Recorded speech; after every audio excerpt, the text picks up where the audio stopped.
So I was out fundraising a little while back, and I remember I asked this lady what she did for a living, and she said she was a nurse. And instead of saying, "Oh, that's really cool," and kind of moving on, I sort of asked her, what made you want to be a nurse? And she paused and she told me this really beautiful story about her grandmother and how she used to care for her and her brother when they were children, and how it like kind of really shaped so much for her. And even there, I could have moved on, but instead I said, it sounds like your grandmother meant a lot to you and really had a huge impact on your life. And I could feel something change, something shifted. And she went even deeper. She told me that, sort of her grandmother died a couple years back, and becoming a nurse was kind of her way of carrying that care forward. And in that moment, we weren't a fundraiser and a stranger anymore. We were just two people genuinely connecting. And here's the sort of the thing about rapport. I see many fundraisers treating it like a means to an end because you talk to so many people.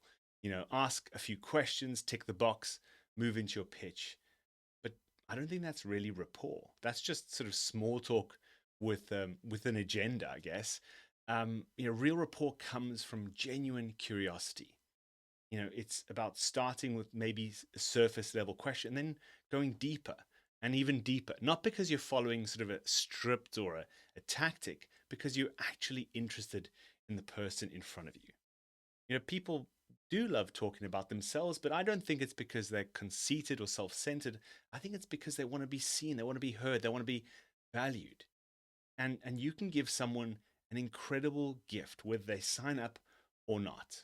The gift of your genuine attention, your genuine interest. So, on your next shift, try this. When someone answers your question, don't move on. Go even deeper, right? One or two levels deeper, and you'll be so surprised what some people share. Now, of course, you can't build this really deep rapport with everyone you speak to, but you will be surprised if you are genuinely curious and genuinely interested. It will do something amazing, and it will change the connections you have with people.